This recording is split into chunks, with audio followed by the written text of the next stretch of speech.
All right, this is King Bucho. Welcome to BDA Boxing, the boxing debate arena.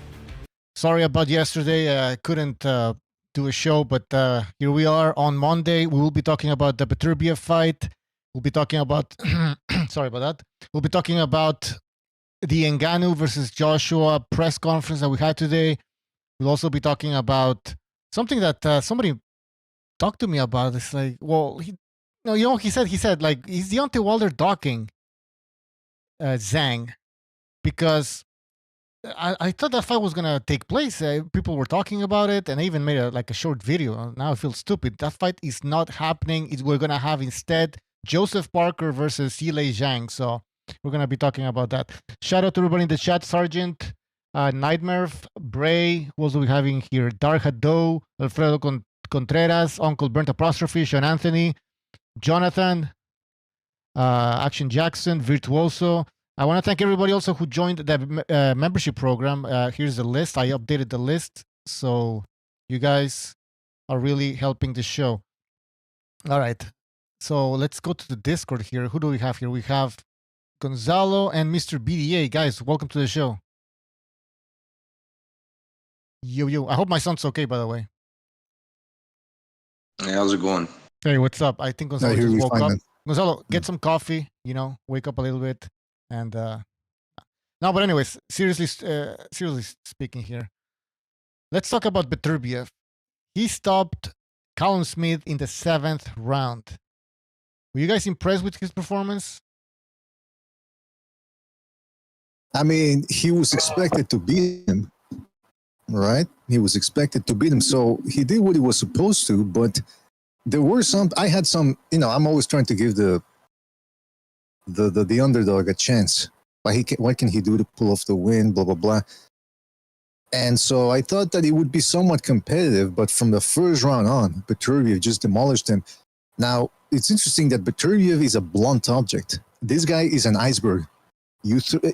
Fucking Smith was loading up in certain parts on his shots, and whenever he would land, he was landing behind Beterbiev's guard, and he wouldn't even budge. Beterbiev just wouldn't move an inch. And I'm thinking, this guy has a strong core, strong neck, it's just strong everything. So for anybody that's gonna think, hey, I'm gonna hit this guy, he's gonna respect me. I mean, he does have a certain amount of respect for what's incoming. That's why he defends well. Yeah. But for the most part, even if you land on his guard, it's just not gonna move him. So I am Bucho and Gonzalo. I am dubious of anyone that's gonna fight him. And dare I say, I'm not living in the moment. I'm not, I'm under the spell of his last performance. I really don't know if Bivol can beat him. I mean, to me, this is a 50-50 fight. Yeah. Gonzalo, go ahead. His boxing skills, I mean, it's hard to say that they're underrated since he's undefeated.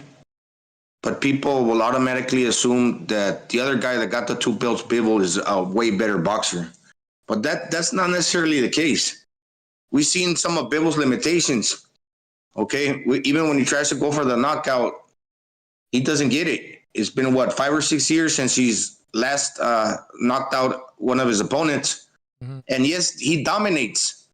But for example, Beterbiev, after Smith brought it on in the 2nd round, and the 3rd, he threw over 100 punches. He came back basically when Callum Smith was trying to after he had recovered a little bit, and basically Beterbiev took the fight right back immediately. So the dude is underrated in that sense that it's hard to really appreciate through the TV how hard he hits, how fast he really is. Because it's kind of deceptive, but I guess it's one of those things that if you're in person, you would probably get a better understanding of what type of fighter. Yeah. I wanted to mention something that BDA said, and in my opinion, when Beterbiev took those Callum Smith punches, and those punches had mean intentions, and Callum Smith looked like a big ass fucking light heavyweight in there. When Beterbiev took those shots, I was like, this is over. Callum Smith couldn't hurt Beterbiev. Bivol won't be able to hurt Beterbiev, that's for sure. And now to be honest, I'm convinced that Beterbiev beats Dimitri Bivol. All right, so that's my prediction right now. Like Beterbiev is he's a fucking monster. And we were talking about whether or not the age factor was going to show up in this fight. It didn't. The guy, I mean, yes, he's 38 going into 39, but I didn't see I didn't see him fighting like an old man in there. He's still a fucking beast, basically. Now it's a question though for Gonzalo. What do you think are Bivol's limitations, though?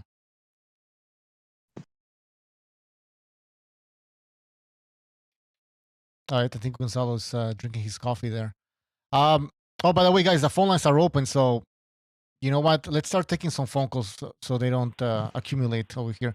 336, you're on the air. 336. So, yo, Bucho, I watched the fight and shit, and I got Beterbiev over Bivol, too, at this point. And, you know, people think it's a 50-50 fight, and perhaps it is, because, you know, Bivol has done some, you know, good things to the light heavyweight division himself. But the way he was peeling, you know, Callum Smith's right hand and coming with that jab over the top, was a pull counter with the lead left hand. The way he just set everything up off his jab and was just landing that right hand with impunity on the ropes was fucking insane. I mean, he looked as great as ever. And, you know, maybe, you know, Beterbiev can be a guy where other fighters can look to in a sense where if you're injured or compromised, pull out. Fuck it. Who gives a fuck? Because why not fight at your best? Because when he's at his best, that nigga looks unbeatable, man. He looks fucking unbeatable. So yeah, he was extraordinary, and I would pick Beterbiev to beat Bivol. You know, maybe Wilder ducked Zhang or Joyce. I don't know either, or not Zhang or Joyce, Zhang or Zhang. I don't know. But I'm glad that Zhang and Parker are fighting. You know, fuck Wilder. I'm glad that he's out of the division. Mm-hmm. And the winner of this should get Usyk Fury no matter what. You know, fuck Gage. You know, I don't care about that shit. Let him go fight Ngannou and Hrgovic or whatever the fuck. I don't care. Let's let the winner of Zhang and Parker. Fuck, Dora is still there. Fuck. Now he's gonna think I hung up on him. Dora, can you hear me? Yo. Fuck. Hold on. Yeah, my internet disconnected for 2 seconds. No, people are gonna think that I cut him off because he said something about me. Hold on, let me restart the phone lines here. Fuck. PDA, can you hear me? Yo, yeah, PDA. I can hear you. All right. Just take over for 2 seconds. I have to restart the phone lines here. Now, okay. Well, it's interesting that we have this fight. Beterbiev Bivol, the guy from Saudi Arabia, today at the AJ Ngannou press conference said that it is his will and his desire to make the Bivol Beterbiev fight for June. So it looks like these guys are going to put it on it. Because think about it. They hold that fight in Indio, California, or anywhere in the United States. It's a money loss. It's a money hemorrhage because the average American is not going to want to watch two Russians fight it out. Hardcore boxing fans will, but how many of us are there in the country? Now, of course, I'm not American, by the way, but I'm just talking in the general sense.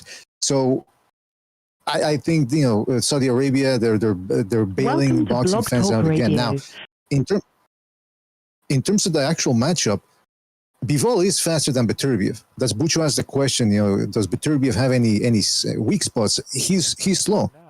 And slower than Bivol. So that's one of the main keys or main issues why some people are picking Bivol to beat him, because they say, well, he's just going to be too fast. And there's a certain degree of validity to that, because Beterbiev did beat Gvozdyk. What was it now? It's going to be 5 years now. That was in 2019. And he didn't just beat him up. He outboxed him too. Wore him down from the outside. Every once in a while, he would flurry with those jackhammer shots of his and just wore Gvozdyk down. And, you know, so yeah, Bivol is faster.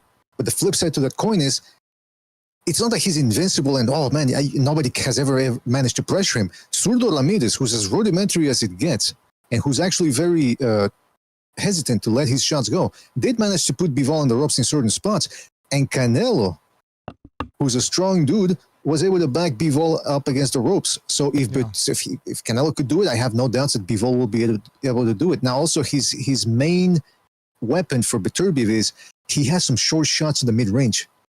he doesn't really waste any movement. So you saw Callum Smith trying to roll and weave with the shots. Beterbiev was catching him with like 4 out of the 6 shots that he was throwing because they're very short shots. So if Bivol just goes on the ropes and covers up the way he was doing against Canelo, and Canelo was throwing one single sledgehammer shot. This guy's going to be shooting 4 or 5, mid-range shots every once in a while, and that's enough to break most of the guys he's fought down. Bivol is very good, but has he really shown that he's just as durable or more durable than any of the other guys Beterbiev has fought? Interesting questions to ask. Exactly. He's not invincible. Let's put it that way. Let's take a phone call again. Maybe this is Dora or somebody else. I think it's Dora. 336. You're on the air. 336. Yeah, it is me. You cut me off at the end there by accident. Baby Booch, I'm going to give you a bubble bath for that, you fuck. But anyways, with this win, I think Beterbiev should definitely be considered a top 10 light heavyweight ever. And I think if he beats Bivol, legitimately should be considered somewhere in the top 5. Perhaps he hasn't had the body of work to be potentially like an Ezra Charles or an Archie Moore. But, if he beats Bivol, why not compare him to a Bob Foster, a Michael Spinks or a Gene Tunney? And you know what? Fuck it. If he goes undefeated and knocks out Bivol with 9 title defenses, this dude's been lineal since 2019. He's been quasi-lineal since 2019. The Ring Magazine's retarded, and they haven't given him the Ring Magazine lineal title because he beat Vostok, right, and stopped him. Vostok had beat Adonis Stevenson. So Vostok was lineal, but never got the Ring Magazine champ because Adonis formerly had it before he got put in a coma by Vostok. But Adonis with Stevenson was with the PBC, and Al Heyman fucked up his career, and he was fighting bums. And the fighters he was fighting was so ass that the Ring Magazine eventually stripped him, right? But at the end of the day, he's lineal. Vostok was lineal. Beterbiev is now lineal. He's been lineal. He's defended his lineal championship 5 times at this point now. Dora, I agree that if he knocks out Bivol, he should be considered as one of the top light heavyweights of all time. But when it comes to Callum Smith, you're not helping Beterbiev's case by calling him like a bum, a UK bum, right? Because who gives a shit? He just beat a bum, right? He knocked out a bum. Who cares? Yeah, but he did beat a UK bum because people talked about how great that win was for Canelo and shit like that. It's a good win. It's a domestic level fighter. It's a good win. You can't say it's a bad win. You can't say it's a bad win. The guy was the World Boxing Super Series champion. No, it's not terrible. It's not a bad win. The way he looked was great. I give him all the credit. I'm not gonna say he beat a world beater. You gotta listen. Callum Smith got his win or his title off of George Groves, who had one arm. It was contractually mandated to fight him. George Groves wanted to retire. He didn't even want to fight Callum Smith in the Super 6 series. He wanted to get the fuck out of boxing. He's like, fuck it, I'm mandated to fight this dude. I'm gonna let him knock me the fuck out. Boom, gets smashed over. And so Beterbiev beat up UK bum. So I'm not impressed by his win. He was a UK bum. He knocked out a UK bum. Who cares? Every round, it looked extraordinary. Huh? I think we gotta be careful with these labels. UK bum. The guy wasn't a fucking bum. No, because he is a UK bum. It doesn't take anything away from Beterbiev knocking out Vostok, knocking out Joe Smith, knocking out Marcus Brown, knocking out Yardbone. Counts as a UK bum, and he made him look like one. And this only made me more confident that Benavidez is going to heavy bag Canelo. If Canelo grabs his nuts and fights Benavidez, he's going to get retired. How do you guys think a 5'7" fucking midget who throws 400 punches around is going to beat Benavidez? Seriously. This dude is 6'2", throws 50, 60 punches around, throws in combination, works his combinations up and down. Canelo has nothing for this guy. He couldn't put a dent in fucking charcoal punching his arm. What do you think he's going to do when he punches Benavidez's arm? You're not a believer. He's going to smile at that nigga and smash him. And I got Beterbiev beating Bivol too. Beterbiev would have humiliated, annihilated, and dehumanized Canelo. That's why Canelo fought Kovalev in a fixed fight, in that fight that wasn't even fucking real. Coming off of a fucking Warwick Yard, he had like a fucking 5-week training camp with a rehydration clause, throwing fucking looping hooks and lateral punch that he never throws. He's a linear puncher in and out. That's what Kovalev was, and he started fucking hooking for the natural counter puncher. Not a real fight. Hey, Dora, I'm looking at the BDA. Dora, I'm looking at the BDA records. I'm looking at the BDA records. And I'm happy. I'm excited. Dora, I'm looking at the BDA records, and I see. It says Dora says Benavidez will stop Canelo. You said that on December the 8th. Absolutely. I'll give you another chance to. All right, you're gonna stick with that prediction? fine. Absolutely. If he doesn't stop him, he's gonna beat him into retirement, and that's on Lucifero. You know, we're gonna get a seance for Pyman, and BDA is gonna lead us. You know, to Benavidez slaughtering Canelo. Pyman like your BDA, and I'm out. All right. See ya. All right. That was Dora. Getting emotional a little bit because, Canelo has to lose a against little bit. Benavidez. I mean, I'm surprised. I'm surprised he didn't bring up the whole free will thing again. I mean, that's usually what Dora's MO. Like he'll bring things that you talked about passionately for 3 days ago, and he'll just bring him up out of nowhere again. Well, yeah, Listen, man. what do you think about Callum Smith being a bum, though?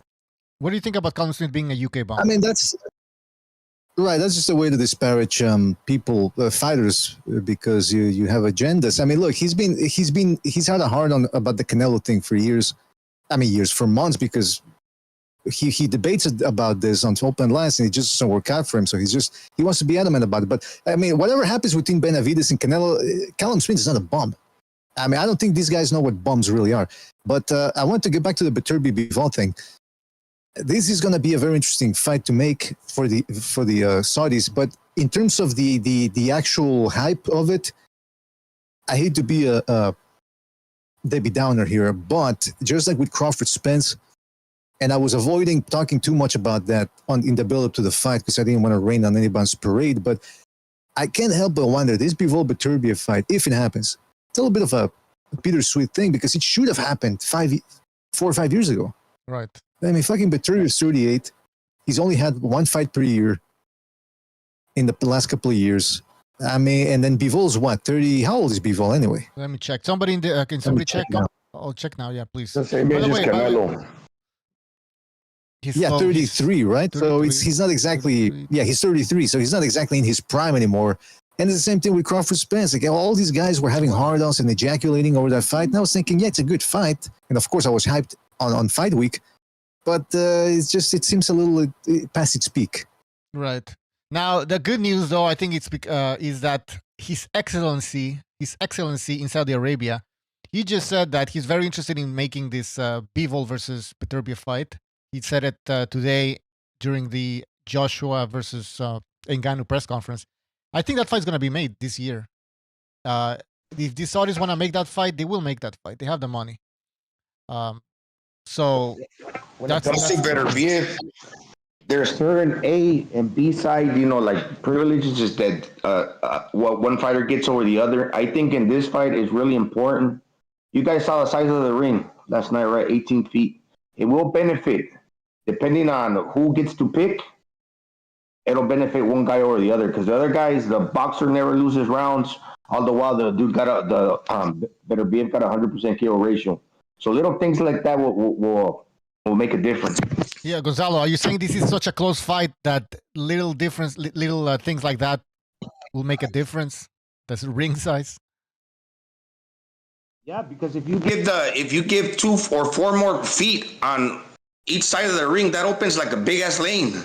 Yeah. Where you can, if you're Bivol, when this dude is coming, he's a marauder. He's plotting forward, and it's not like the heavyweight that got knocked out by Zhilei Zhang. He's kind of similar style. We used to talk about it, that he'll drown you in deep waters. This dude is constant pressure, drown you in deep waters, not letting you fucking breathe. And that's why sometimes you could probably think to yourself, oh, okay, maybe he doesn't hit that hard. He's not that quick. But when he's tapping and tapping and tapping, then all of a sudden he taps you, even with the jab, with the hard jab, takes that angle and pushes your head back.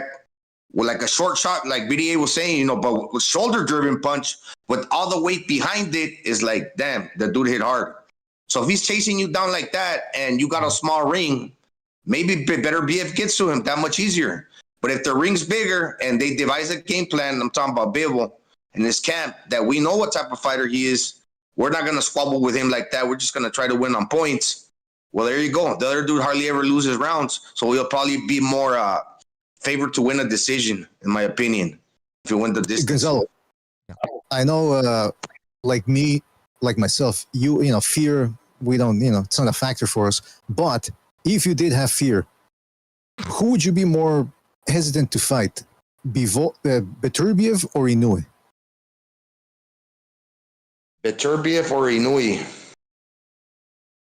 Uh, I don't know. Probably both of them. They're crazy because he got his orbital bone broken and he still didn't care. He believed in his power so much that like even with that, I just gotta hang in there and get 1 second to like fire back at you and catch you because I can knock you out too. That's what in the way Inui thinks. He believes in his power. Beterbiev, I mean, yeah, he's a hard puncher, and he's a machine.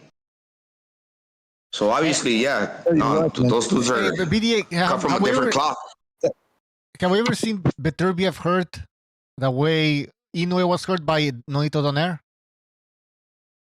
Well, he was when Callum Johnson dropped him. He was, you could tell facially. He looked, whoa, what the fuck? I mean, he seemed surprised at how hurt he was, I think, but he wasn't wobbly legged or anything. But that was a legitimate knockdown. I think Pryor or the son of some famous fighter dropped him too, but that was more like a tangled up thing. So to answer your question, we haven't seen him that hurt. I mean, we have seen Bivol hurt as well, though. Remember Joe Smith. Joe Smith wobbled him. Yeah. Yes, with a right, and that was a wobble. Now he didn't drop him, but he was quite fortuitous that it happened near the end of the near the end of the round. Now I just wanted to touch on what Gonzalo said, that it's a sensible answer to be afraid of Inoue and Beterbiev. I'll tell you what, though, I'd rather fight Inoue because you're going to be stressed out fighting him because you never know when that final shot is going to come from. He can't take you out, but he usually takes guys out with a big shot or with a flurry afterwards. Beterbiev doesn't really do that at the highest level. He beats guys down. Yeah. And that's the type of shit that can kill somebody. I'm surprised he hasn't killed anybody in the ring yet because he has a style. If somebody's too tough for his own good, this guy's just going to beat him up. Like that Yardy fight is one of the examples of somebody who's managed to go past the sixth against Beterbiev, and that was looking scary. So, yeah, man, I'd rather fight Inoue than Beterbiev. Yeah, it's like Beterbiev doesn't allow you to breathe, basically. Well, that's what I saw in this Smith fight. And by the way, Callum Smith... even when Bivol gets confident and he backs you up against the ropes and he's beating you up like he was doing Lyndon Arthur. And by the way, I think he got hurt by a body shot at least twice in that fight. Bostic also hurt him. But what I was going to say, even when he's going to town on you because he's dominating, like, for example, he had Canelo where I think maybe Canelo was a little tired and Canelo was probably playing possum in the ropes trying to invite Bivol to come in. But I literally think that Canelo was tired. And he could have probably, Bivol could have done a little bit more. But even when he's dominating, he doesn't go for the kill like that. So even if he did piece Beterbiev up and landed some combos, is he really going to want to stick to him like glue to be dominant and win the exchanges? Because the more you try to do, the more you're going to open yourself for a Beterbiev's counters and his attacks back at you. So it's one of those things. He's going to have to play very safe and kind of win the rounds by a little bit. You know how like Mayweather used to like maybe one combo here, one combo there. And that's pretty much, that's going to open up. He can lose a fight like that because he's boring. If he's not that dominant, people are going to be like, wait a minute. Well, he's not dominating. He's only trying to like win the rounds by a little bit. But if the other dude touches you hard in comparison to your 2-3 pity pat flurries, they're going to give the rounds to Beterbiev as well, or it could be. Yeah, it's going to be an interesting fight. It's a close fight. I think Beterbiev is going to take that one, but I could be wrong. Again, 50-50 in my opinion. Let's talk about. By the way, guys, the phone lines are open. You can call in and you can talk about whatever you want. You know, but we're going to move on from this Beterbiev fight. Now we're going to be talking about the Saudi Arabia and March the 8th card. So you have Anthony Joshua versus Ngannou. I think that's an interesting fight. I think Joshua's going to knock Ngannou out or going to stop him at the very least. I think Joshua will not take Ngannou lightly like Tyson Fury did. And so now you're going to see what a real boxer looks like when he's fighting basically an MMA guy. But I wanted just to touch upon this piece of news here. In the undercard, we have Joseph Parker versus Zhilei Zhang, which is a very interesting fight. But a lot of people thought that Deontay Wilder was going to be the one facing Zhang. So, guys, are you surprised by this? And are you disappointed?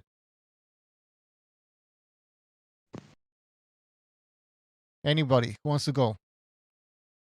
All right, BDA is not even there. All right, I'll take care of this. I'm disappointed because I wanted to see Deontay Wilder face Zhilei Zhang. I think it was a great fight.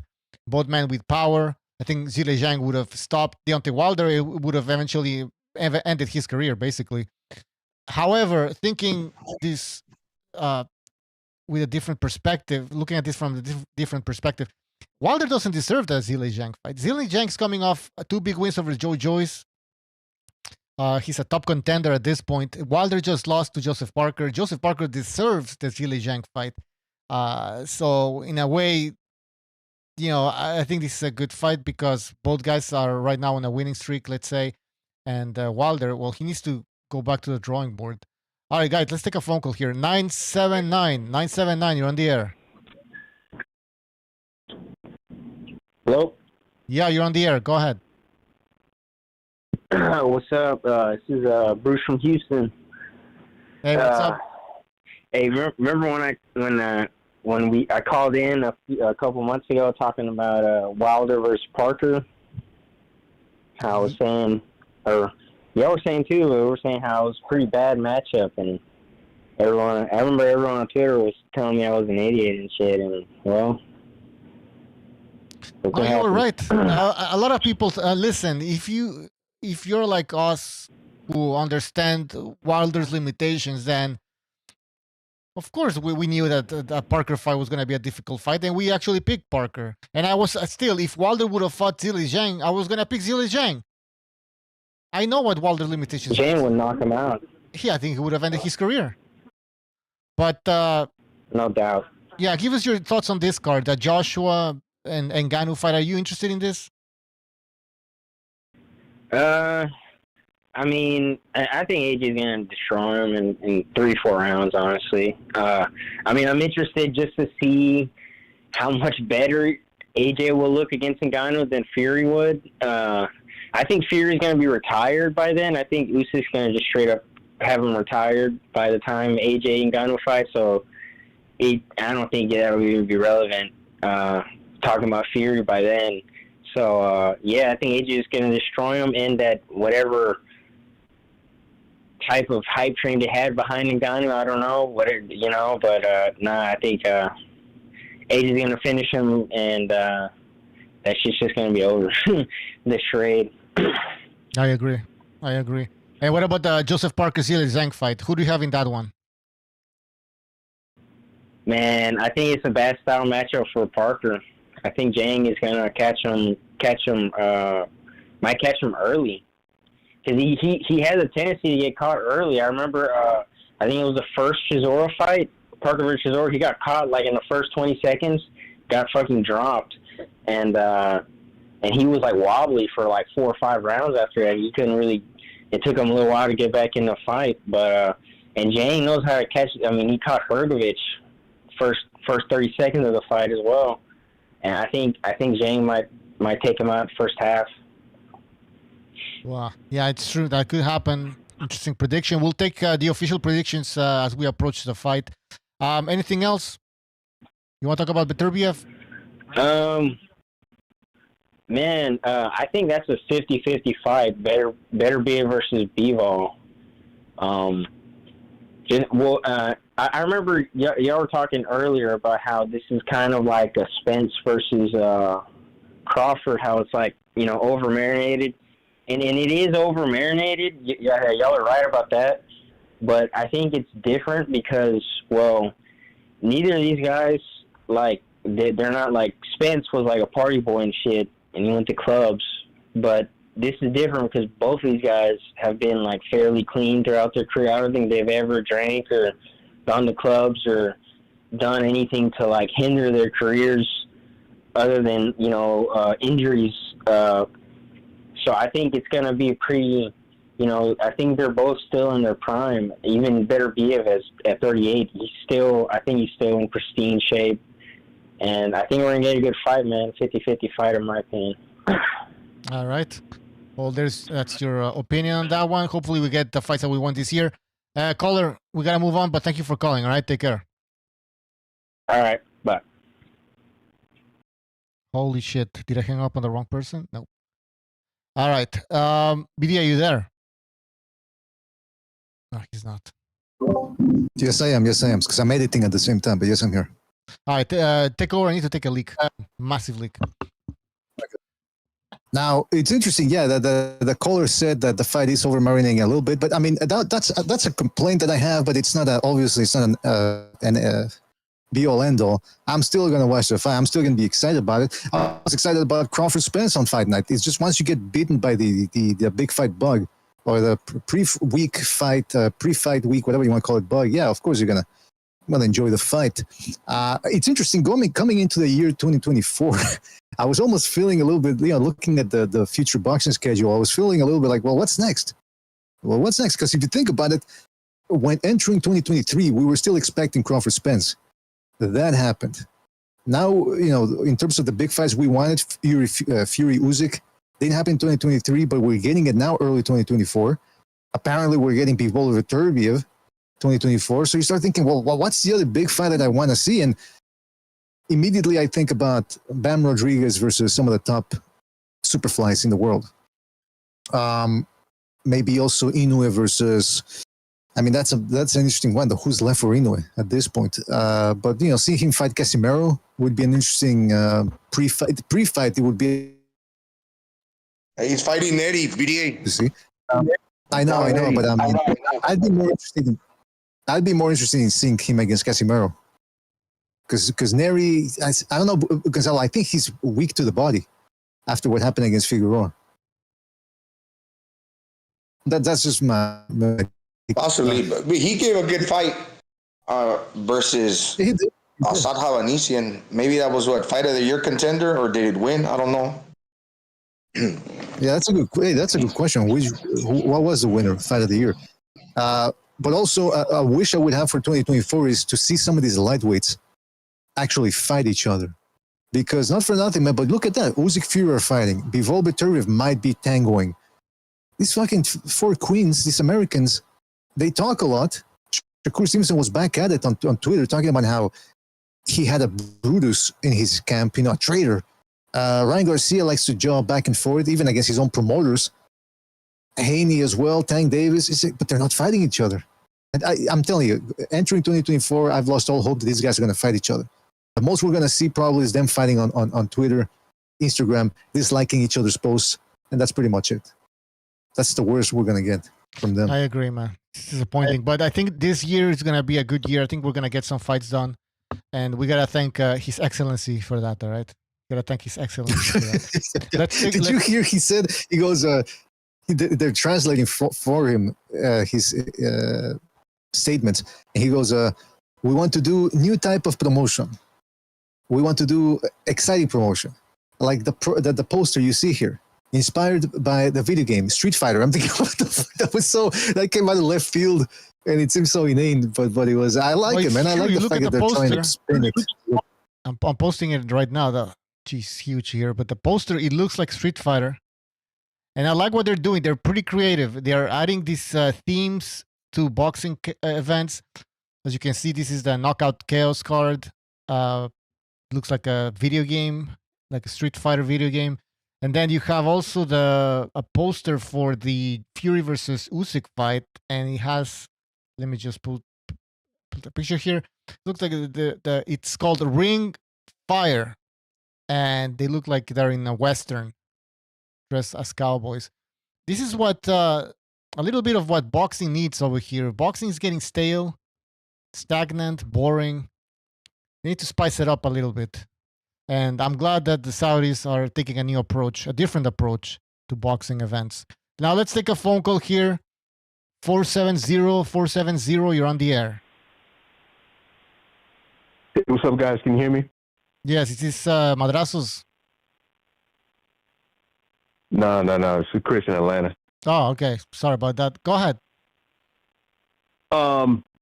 Yeah, so I had some other things I wanted to say, but the last point you guys were talking about with the four kings/queens, I think those are fights that are probably only going to happen with Saudi involvement, because it seems like the model over here is to drag things out, milk, over marinate, and then hopefully one day make the fight. So, maybe the Saudis will call these 4 guys out, maybe even have a tournament type of setup, and make those fights happen.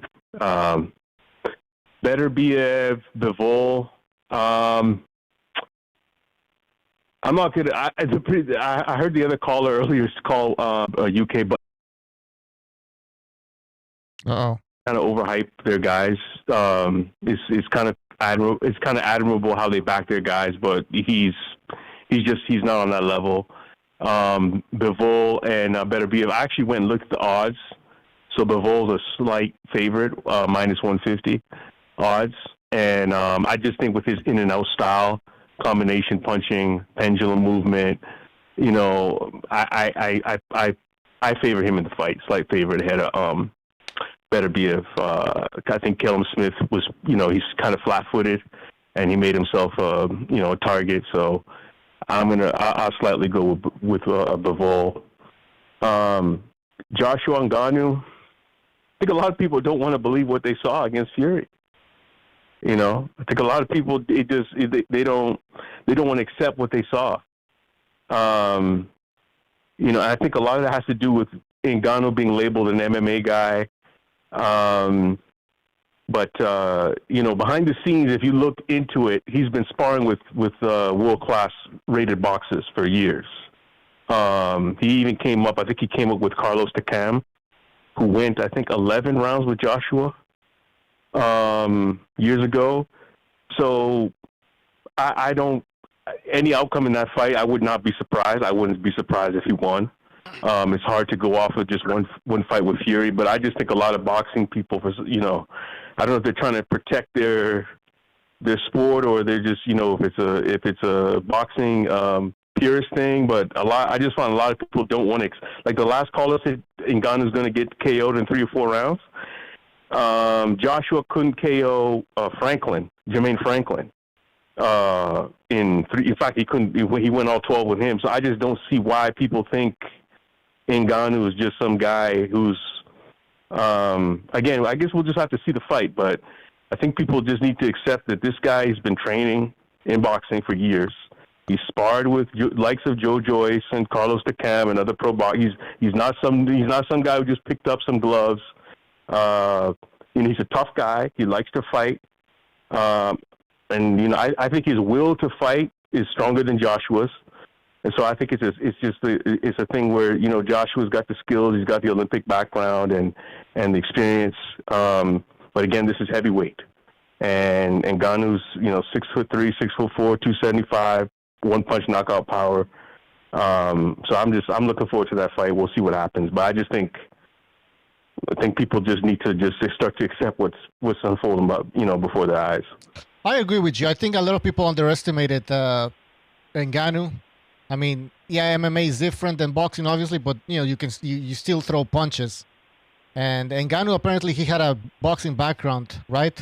Before he picked up MMA, right? So yeah, of course, right. I think he was underestimated.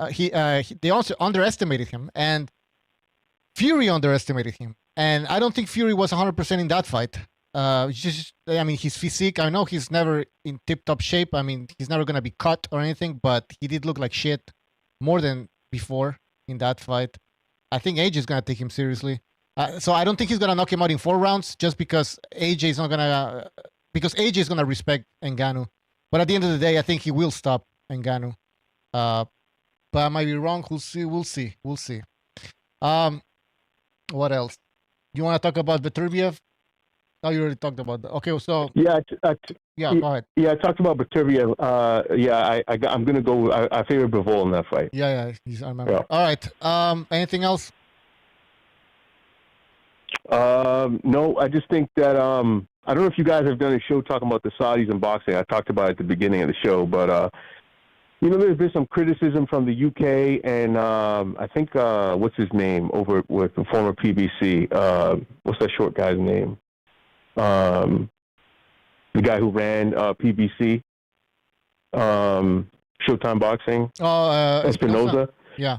Saying the guys need to fight over here. Yeah, I just think that Actually, one thing I did want to, I wanted to get you guys' opinion on this. I hope the Saudis don't end up getting finessed, because it just seems to me that, I mean, if you remember how this all started, it was supposed to be Joshua, Wilder, Fury, and Usyk, right? Tournament.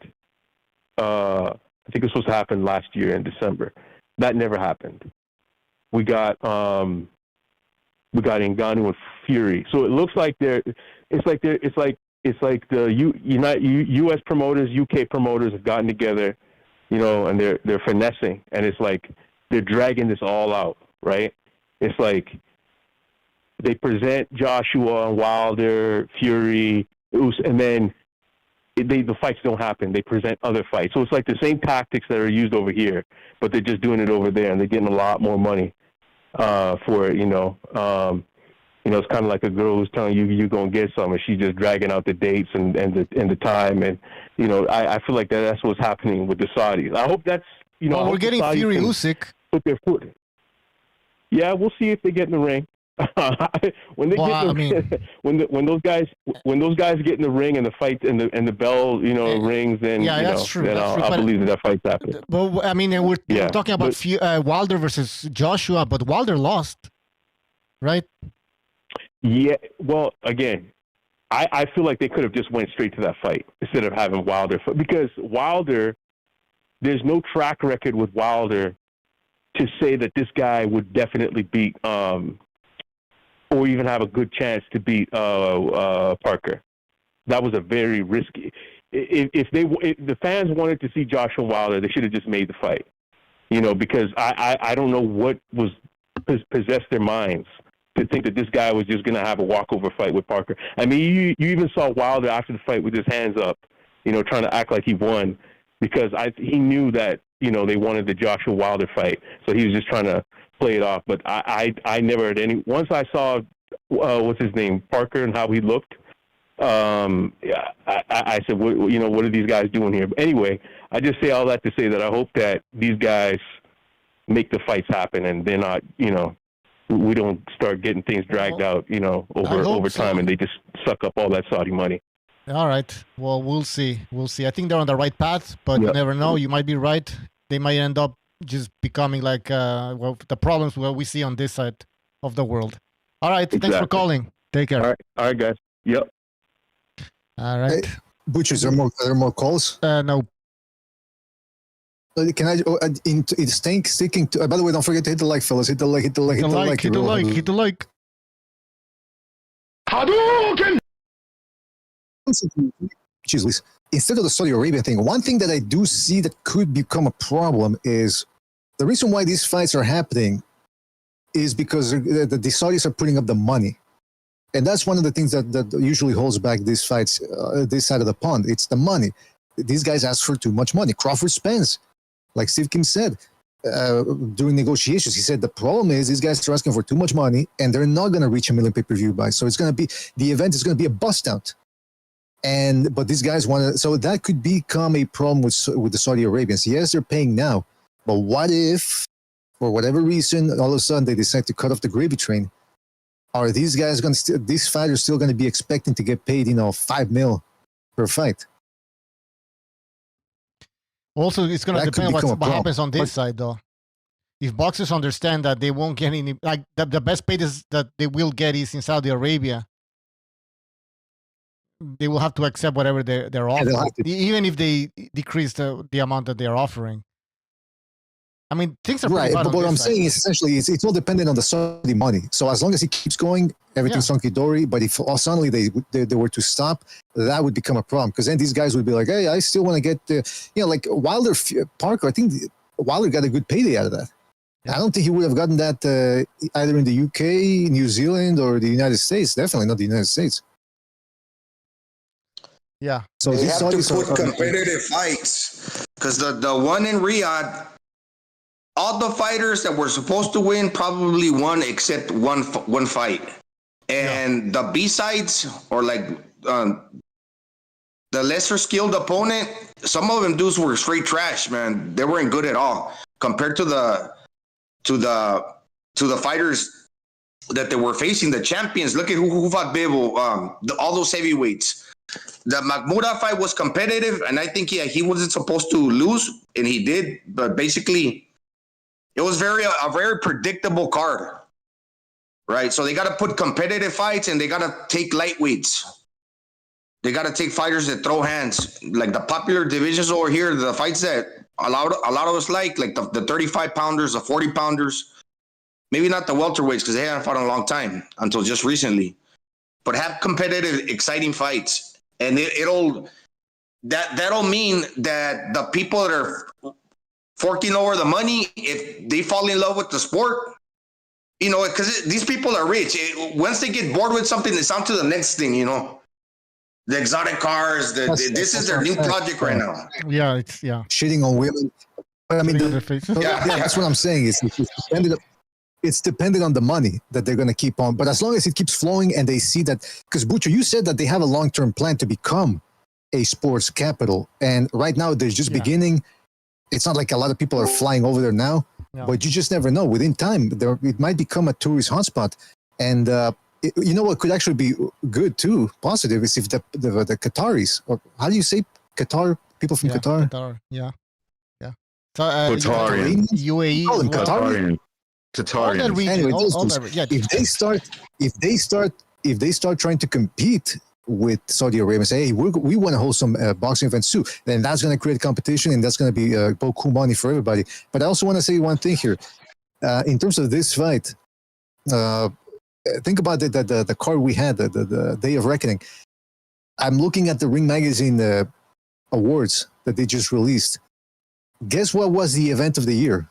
Well, you can probably guess. It was the Day of Reckoning, which was put together, it seemed, very quickly. He beat Ryan Garcia against Tank Davis, because everyone was like, oh, Ryan Garcia, the Tank Davis event of the year, because it did close to 1 million.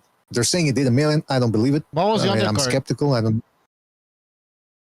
Of Garcia versus Davis? Yeah. Yeah, what was the undercard? Yeah, exactly. But that's the thing. That's why you cannot compete. Cannot that's be the thing, yeah. The event Can't of the even year. say who was on the other card. Yeah, exactly. The event of the year was that Saudi Arabian event at the end of in December that was organized pretty quickly, basically, because it was stacked. The card was fucking stacked. And let me just say something here: the PBC versus the Saudi events that are happening. The difference. The Saudi events. Look at the first events are all very good cards, stacked cards. And when we look at the PBC, remember the first events? They were garbage. Even though they had like over 200 fighters, they could have started the PBC brand with big fights, but they didn't. That's a major difference. Yeah.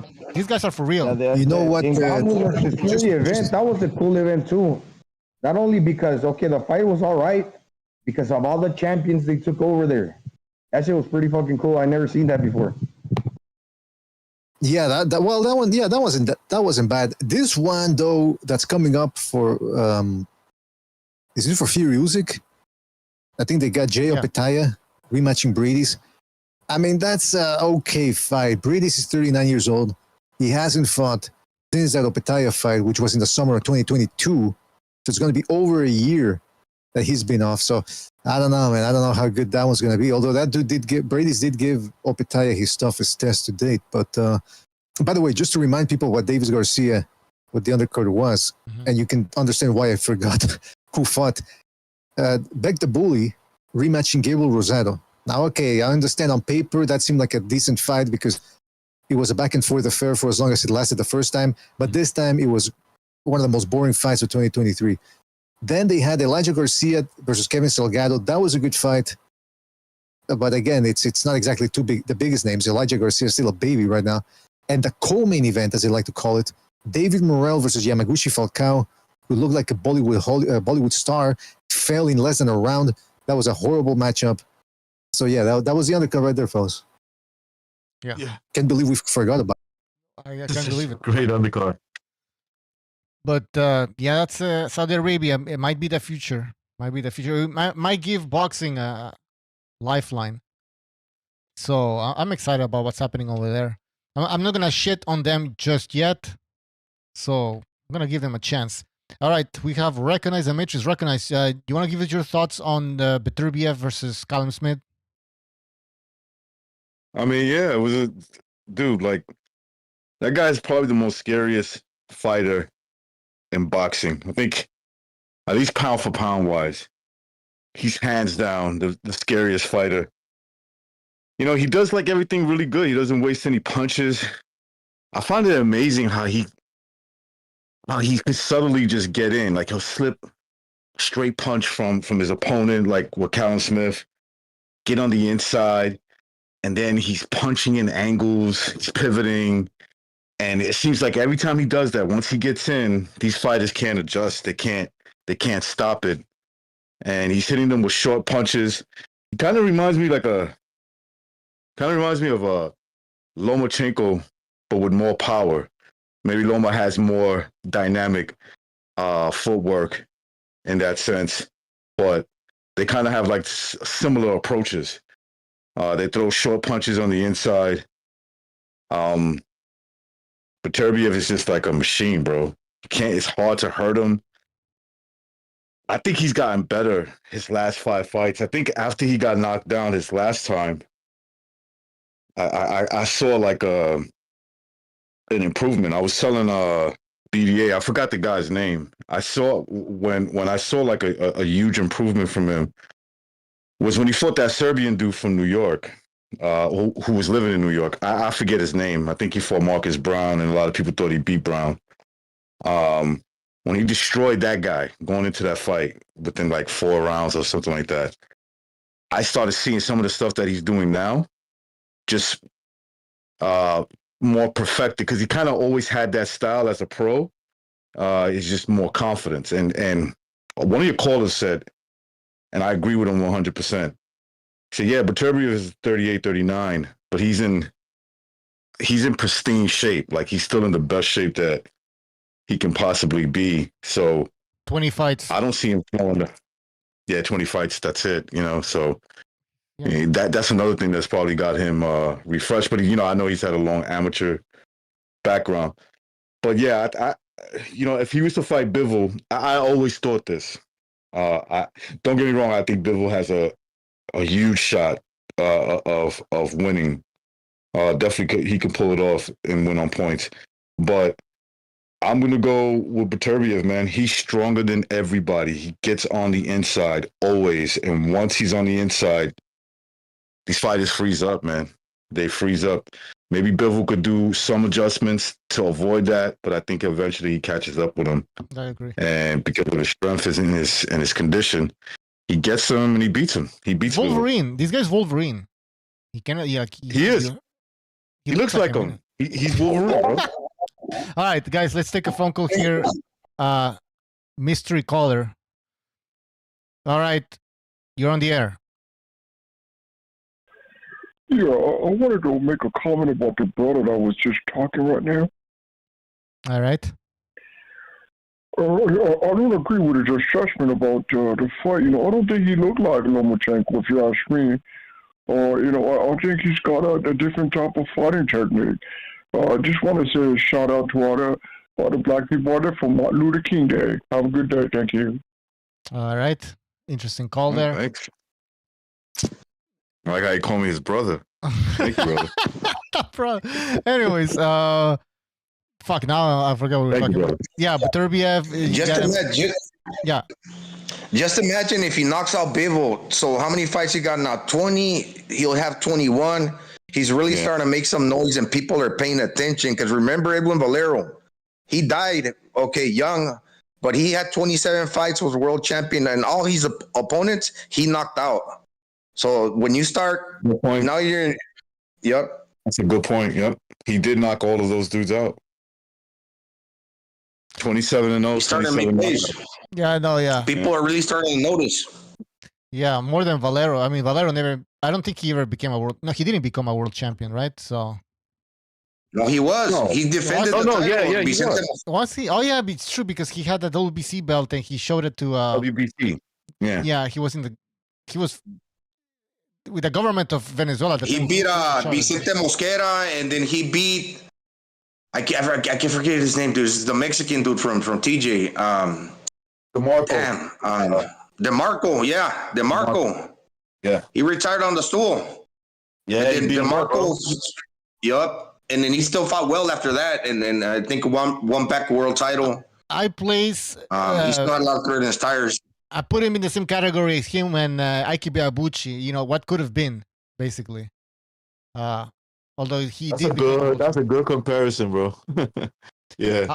All right, There's a lot of stories about him that he used to beat people up in the gyms. Even Eddie Morales, he put hands on them. So was he like? So like his power was real, man. Was Valero like? Did he show signs of being psychotic before he committed murder, or I don't know? Well, he had that motorcycle accident. Maybe someone was wrong with his brain, but maybe.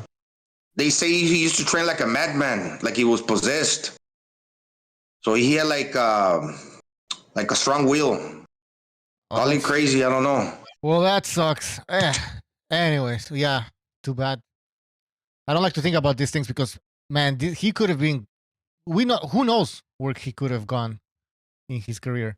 Antonio Matthews in the chat says, I just hope those who are sure Ngannou beats Joshua give Joshua his credit when he cleans him. Don't let that Fury bullshit fool you. That's true. I got AJ stopping Ngannou. What do you think, Recognize? Yeah, I mean, listen, I got to be honest with you. Look, man, I like AJ as a fighter, but I don't like this fight. It does nothing for him. It's just, I guess, it's a money grab, and I understand that, but it really does nothing for him. I would rather him fight, maybe Joseph Parker, but, Parker's got the Zhang fight. Good for him. I would even prefer him to fight Wilder, even though Wilder to me is such a dud, man. And that fight probably does nothing for AJ as well. But at least he's a boxer. You know what I'm saying? Because I think AJ will wash his ass too. But at least he's a boxer. He's a former champion. I don't like it as a boxing fan. I don't care for that fight. Honestly, I don't. So that's all I got to say about that. Well, AJ knocks him out. I think he's gonna stop. I don't think it's gonna be like a blow. I don't think AJ's gonna go in there from the round one and try to stop Ngannou, because Ngannou, I mean, he's a big ass guy. He has some good fundamentals, but eventually, I think AJ's gonna just break him down. One more thing. Damn, I was watching Beterbiev's training techniques. His wrist is why he's so fucking strong. I mean, it's everything, right? His arms and his body in general, right? But the wrist, the exercise that he does for his wrist is pretty fucking amazing shit, man. It's like, at least for me, I'm a person who spent my life working out. It's like, it just made me think of things like, damn, how come I couldn't think of shit like that? Well, remember, I'm not saying, but like, I wish that was around. Those training techniques were around when I was younger, because I would have tried them. Yeah, maybe that's some Central Asian type of training, because I remember Golovkin used to also train his wrists and his forearms. Yep. And with weights and like, I train my wrists all the time, man. I know. I wish I would have met you earlier in my life. No, he actually did. I remember. Didn't you do that BDA at the gym? I think when I trained with you or something. Sure, yeah, no, but I mean, when you're watching certain things on the computer, a certain type of content. Yeah, in my prime, I would have gave you problems, man. In my prime, you would have had a problem. I'm just saying, man. The thing with the rope, no, like the wrist is. Yeah. Oh, with the rings too. Yeah, he does push-ups with the ring. I mean, that's one of the reasons why he gets injured, this motherfucker, because I have it on good authority that this guy's the first to get to the gym, the last to leave. I mean, he's a fucking insane guy, and at his age, he might want to slow down a little bit. Fuck, if he's fighting Bivol, train as hard as you want, man. Why not? And did you see them? I'm sorry, real quick, Jimmy. There's a video circulating. I'm pretty sure everybody's seen it. I don't know if it was after the fight or before the fight. They were both dressed up, and they showed Beterbiev and Bivol standing right next to each other. They started looking at each other. To me, the dimensions in height and length looks absolutely equal. Maybe there's a slight inch on both sides that one has the advantage of the other. I'm not sure, right? But I heard Bivol say, oh, excuse me, I've heard Beterbiev said, this guy's been saying he wants to fight me for a long time, but the fight never happens. So I thought that was interesting. I don't know the whole story behind that shit, man. Yeah, I don't know it either, but I just found it interesting that he said that. Yeah. Interesting. Let me check the phone lines, see if anybody's calling. Nope. Guys, the phones are open. Don't forget to please hit the like button if you're enjoying the show. It's really going to help us out. And Jimmy, go ahead, Go ahead. Yeah, well, I was just going to say, Bucho, probably recognize probably the reason why you never did that exercise. I'm assuming when you were working out, most of the time it was like bodybuilding exercises for the beach, big chest, back, legs. That wrist exercise isn't very conducive in the bodybuilding world because you want to have small joints in bodybuilding. The smaller your joints, wrist, elbow, waist, the wider and bigger your muscles look, especially if you have round muscle bellies. Whereas if you go into a boxing gym, you're doing wrist exercise, a lot of neck exercises. There's some neck exercises you do in bodybuilding, but for the most part, you don't want to make your neck too thick because then it makes your shoulders look narrower. And if your wrists are thicker, it makes your biceps and your forearms look smaller. So for that reason, I'm sure you worked out in gyms where it was bodybuilding gyms. But if you were working out in boxing gyms, you probably would have used that. I know that was a kind of a long-winded explanation why you probably never did it, but that's probably why. Hey, Jimmy, I heard that Mike Tyson ruined his neck by doing remember that crazy exercise where he would twist a his lot neck? of boxers hurt themselves, doing those neck rolls. Yeah, neck rolls. Tower rolls. Yeah, what the fuck? Yeah, a lot of guys, a lot of wrestlers, they pop vertebrae in the neck doing that.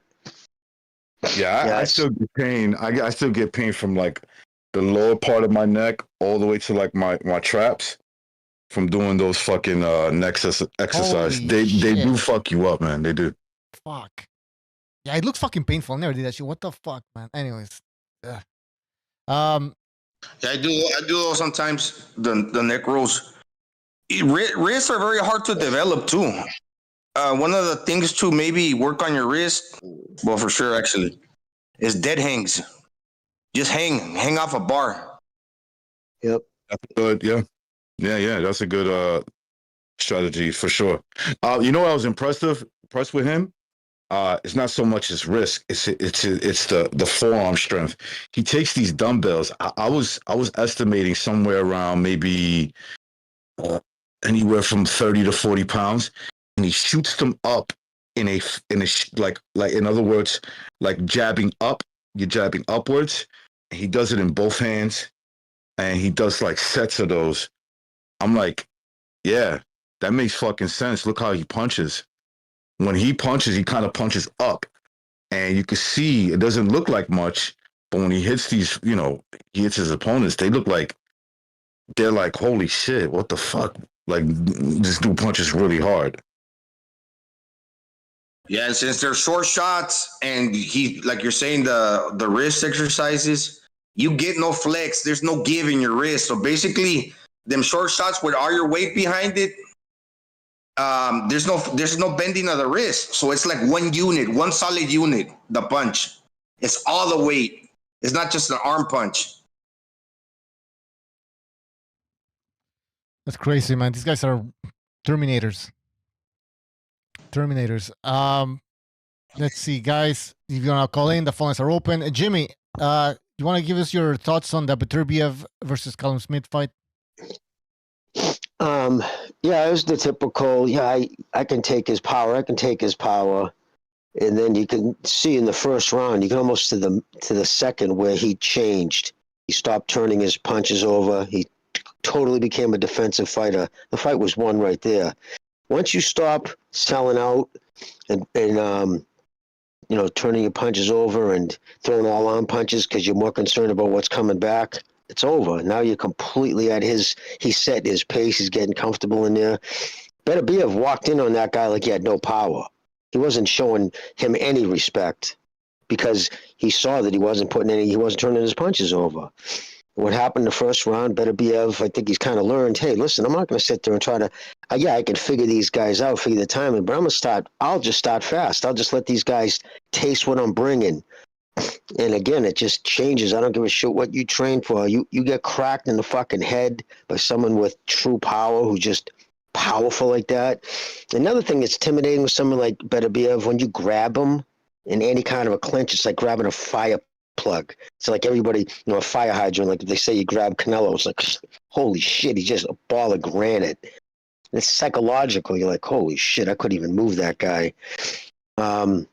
So, I think the same thing with Usyk and Fury. You could actually see it in Fury's face when he comes out and we was in Saudi Arabia a couple of months ago, and he runs into Usyk face to face, and Usyk grabs him in a kind of a bear hug and just lifts him right up in the air.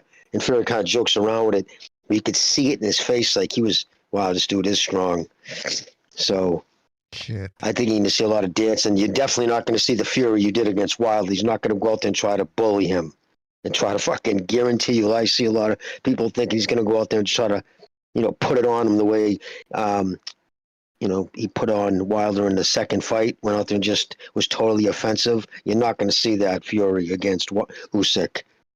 He'll try to pop Usyk like that and from range, because Usyk, I guarantee you, pound for pound, stronger. He bench press more, squat more, deadlift more. Guaranteed.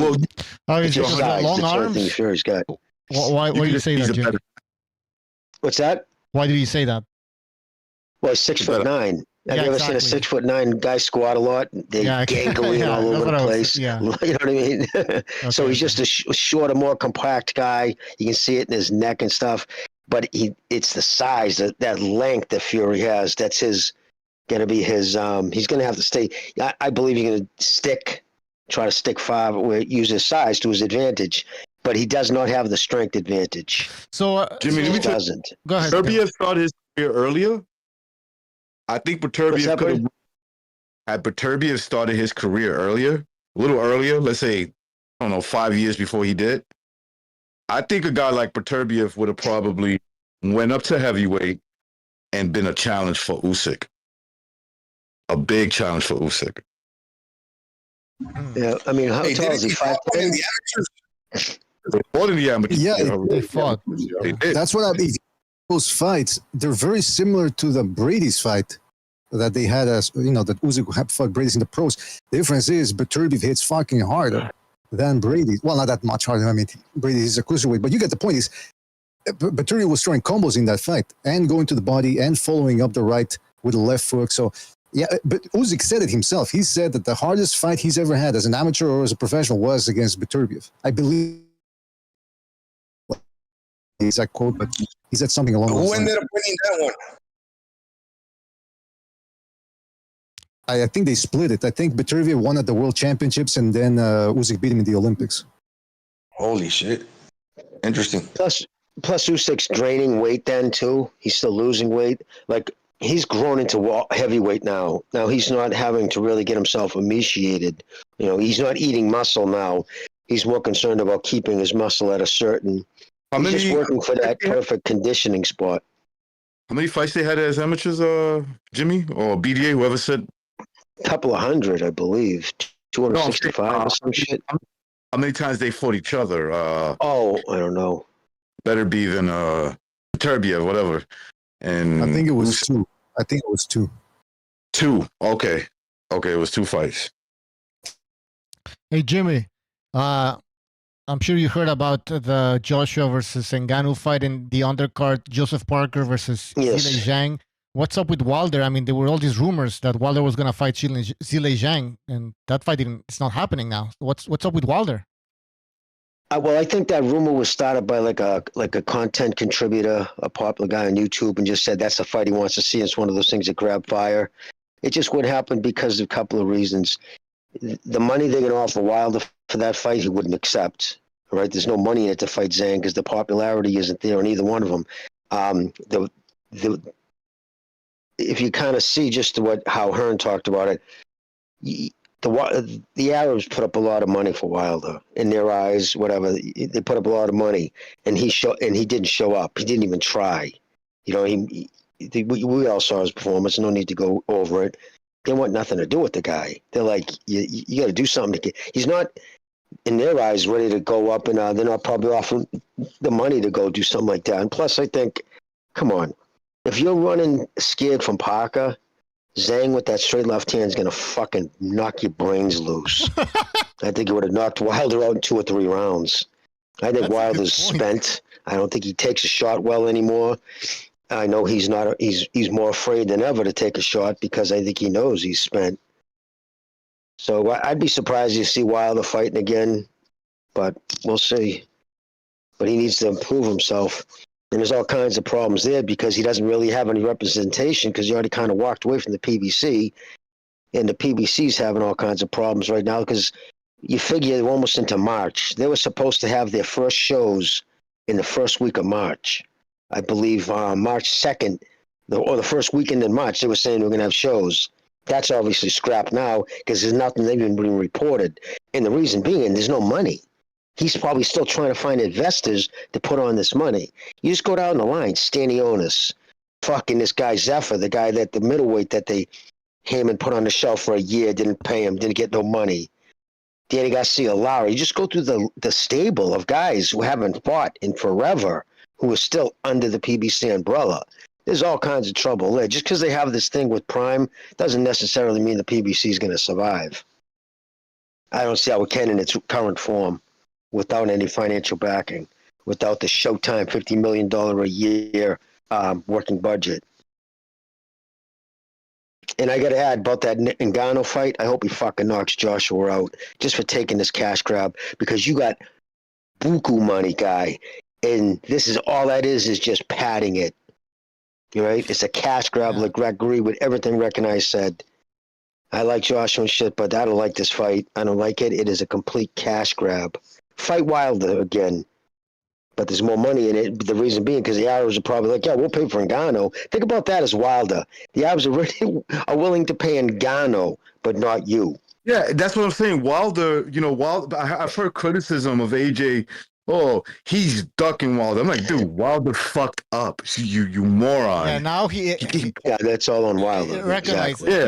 Think about it. He turned down that mega offer from the Zone. Remember how much was that shit? $120 million, 3-fight $120 million, or yeah, some shit like that. It was. And now, like he loses against Parker, and AJ is now getting a payday against Ngannou. So yeah, terrible mismanagement. Well, I mean, terrible fighter. That's basically what it is. Like no, this guy can't. That's a good point. Hold on. Recognize, great point because you can blame the management all you want, but he's the one that lost against Joseph Parker. Absolutely. I mean, listen, I'm not knocking Joseph Parker, but if you are better than a B-level fighter, then you should beat Parker, who's a B-level fighter at his best. At Parker's very best, he's a B-level fighter. How much would a bet that Wilder does a live goes on with 78 Sports during the Ngannou fight, and he'll be sitting there, oh, I would have knocked him out right there. Oh, no wonder he's ducking you, champ. They'll be telling him, see, this is why they want nothing to do with you, champ.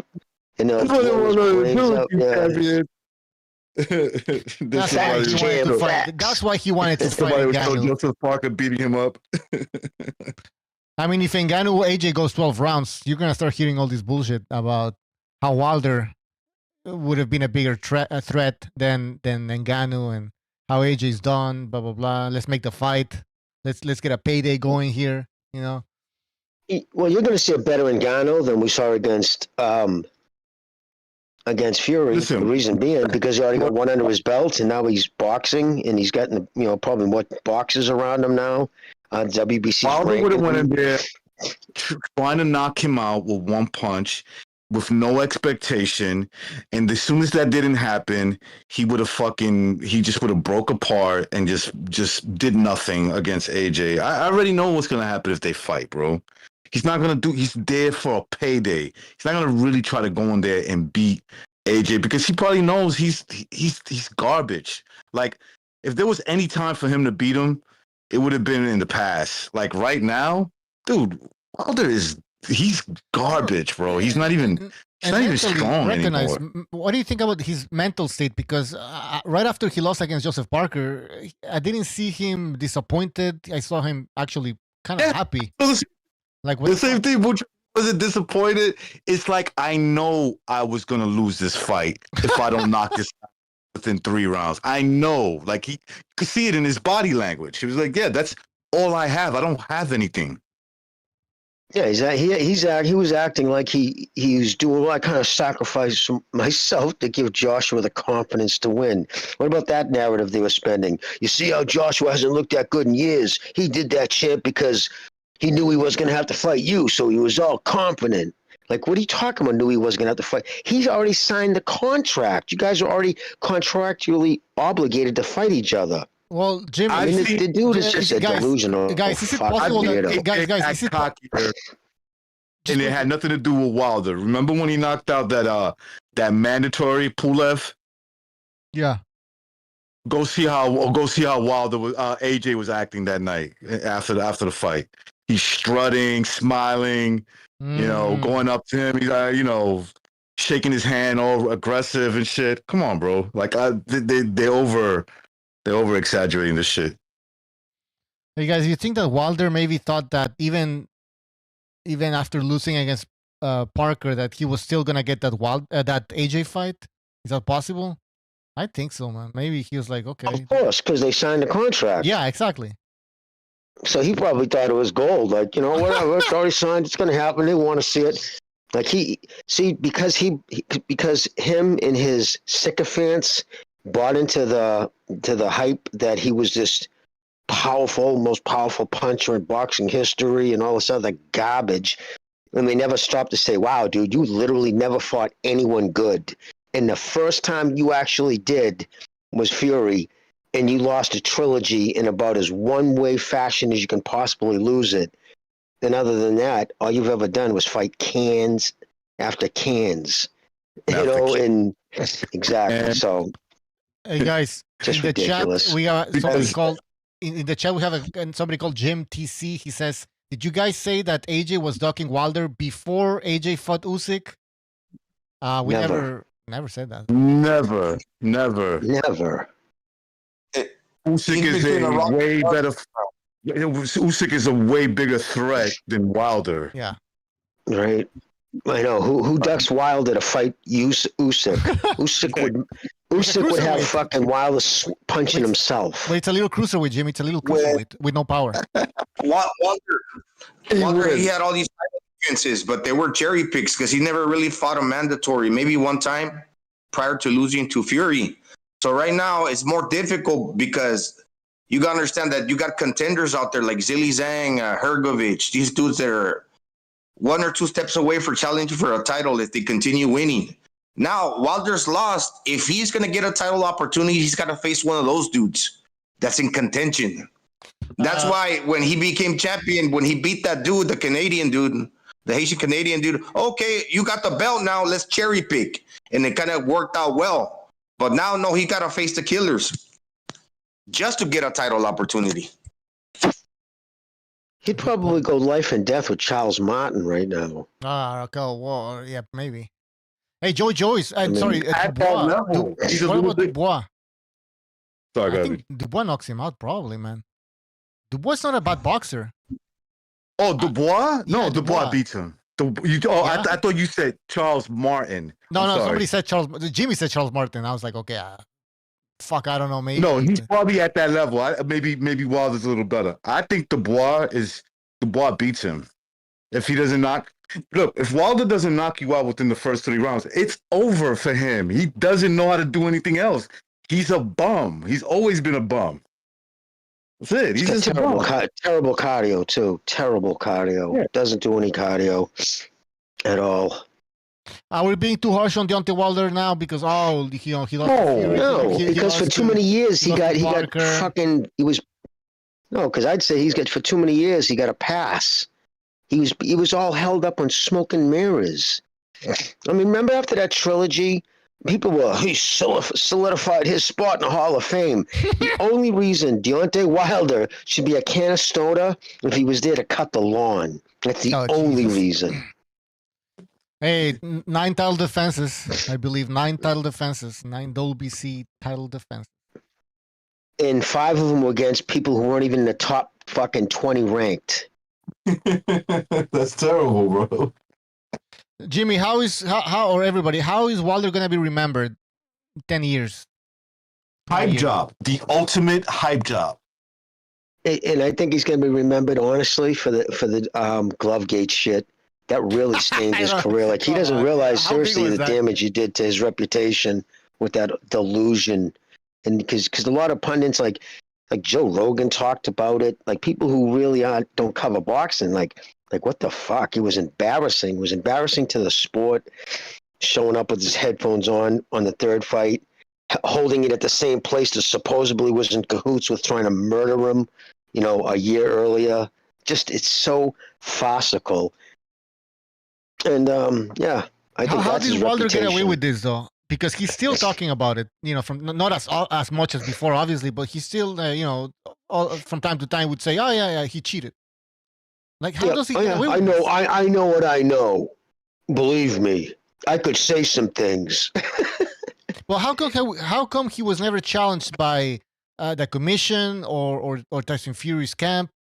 I don't understand. Well, because they never filed anything with the commission. The commission's only going to talk about that if an actual claim was made to them. I know that there was a petition signed. That guy Farrow, that weirdo black supremacist identitarian, he's the one who wrote that whole thing to the commission. He says I got 1,300 signatures. Whatever, they don't care unless Wilder's team, Finkel, JDs, those guys got together and then filed the complaint with the Nevada State Athletic Commission. They're not going to address it. Yeah, and the fact that his own team doesn't believe him. No, I Finkel would never understand, come Jay, along and but say, at the same- so.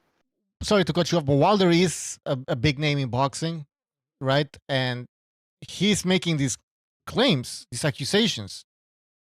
I mean, maybe he didn't file anything like official or anything like that, but he's still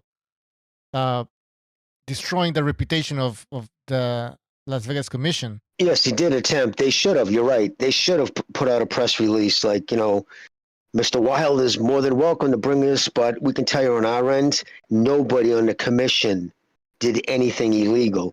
Because what he's saying, they had to have been in on it. Not only would the referee had to have been in on it, that means, there would have been at least 4 or 5 people from the commission would have had to have known that they had a chunk of metal in his glove. And the main thing, the thing that everybody overlooks, I don't care, dude, somebody puts a chunk of metal in their glove. I don't care if it's your first day ever boxing. You're going to notice the first time you get hit in the head with it. You're going to be like, what the fuck did you just hit me with? You're going to know that wasn't the dude's hand or fist. And he never said nothing until after the LDBC put out videos saying, look at the glove, look at the glove. You know what I mean? That's when he was like, yeah, little people saw it. We're talking about a fucking big dude whose insecurity is twice as big as he is. So, guys, what's embarrassing? We have the heavyweight divisions moving on. We're gonna have Fury, Usyk. AJ's getting a payday against Ngannou. Zhilei Zhang against Joseph Parker. Where's Wilder's career going at this point? What are his options? Working. Charles Martin, like you were talking about earlier, Charles Martin, Daniel Dubois, stuff like that. If he wants to do it, though, right? Because one thing he did do, He don't want to do it. The limits, exactly. No, and Jimmy's right. You know what it is, Jimmy? He just wants the AJ fight. He wants the AJ fight because he got a built-in excuse when he gets fucked up, right? When he loses that fight because he can't knock out AJ in 3 rounds, and AJ's just tearing him apart, and he's like, oh, he fought me when I was like 40, some shit like that. He's gonna bullshit. He lost probably lost $50 million, between $30 and $50 million when he lost that Parker fight. Think about exactly. that. It cost him $30 or $50 million. And let's go back to that Joseph Parker loss. I mean, it's not only that he lost, because, a boxer can lose a fight. It's the way you lose a fight that's more important, right? And the way Wilder lost that fight, let's look at what happened. He didn't do anything. He fought like as if we were scared. He got hurt. He could have been stopped. Let's just be honest. He couldn't be stopped in that instance. So, Saudis are looking at this and going like, well, we're going to give him a big payday again for what? He might pull this shit up again. He might, fight scared. Sure. If we're wrong, if we are wrong about Wilder, if we are wrong, about Wilder. Wilder should fight Daniel Dubois, knock him out, and say, I want to fight AJ. You know? I want to fight you now. Look, Yeah. look what I did, Daniel Dubois. Well, the Arabs were already suspicious of Wilder in the first place. This is the reason why we saw that fight the way it went off that way. That's why he didn't fight Joshua that night. Because two reasons. I believe they think that the Helenius fight was what it was. Helenius was coming off the fucking 5 days. You know, it was like a week before he took the fight. He knew he didn't have the legs to go 12. So he was just the first shot that he felt he was going to drop to the ground and get counted out and go get his fucking cash a check and go out. And I think they saw that, and then they saw the numbers, the pay-per-view numbers were just horrendous. They were under 100,000. So the Arrows are probably like, we got to really see what this guy's all about. We'll put him in there against Parker. And what, did he even win a round? He looked like shit. He looked like it was a joke. So I was being nice. I gave him 2, Jimmy. That was like, I was really stretching. Benefit of the doubt. Yeah, give him the benefit of the doubt. But I think 2 judges didn't even give him a round, didn't they? I think there was like 120, 108. 2 of the judges. It was like a shutout. Oh my god, bro! It was terrible. It was a terrible performance, bro. That's all it was. And the guy smiling like, oh, this is the worst part, man. Guys, we got a comment here from Quentin. He says Fury got all this hype beating Deontay Wilder. Okay, let's clear that up a little bit. First of all, it was Wilder and his team who were trying to use Fury as a stepping stone. They just didn't realize that Wilder couldn't pull it off. That's all it was. Okay, look, they did that with Luis Ortiz. Is it Luis Ortiz? Whatever the fuck his name, the old guy. Yeah, Luis. Right. They did it the same thing with him. And I'll be honest with you, I didn't think he could pull it off, and he still almost got knocked out. That's how bad Wilder is. Okay, in the fight that was there for him to win, he almost got beaten in that fight. So what happened was he saw Fury coming back, and Fury's all fat and out of shape and doesn't look, he just looked bad, right? He fights him, and he loses the first fight, and they save him. And then we know what happened after that. Okay, that's what happened. He got exposed for the very limited boxer that he is. Yeah. That's all. And I agree with, and I'd say I agree with Quentin. I think Fury got unjust. I mean, it's right. It's true. Nobody was talking about Fury being an all-time great prior to the trilogy. Nobody.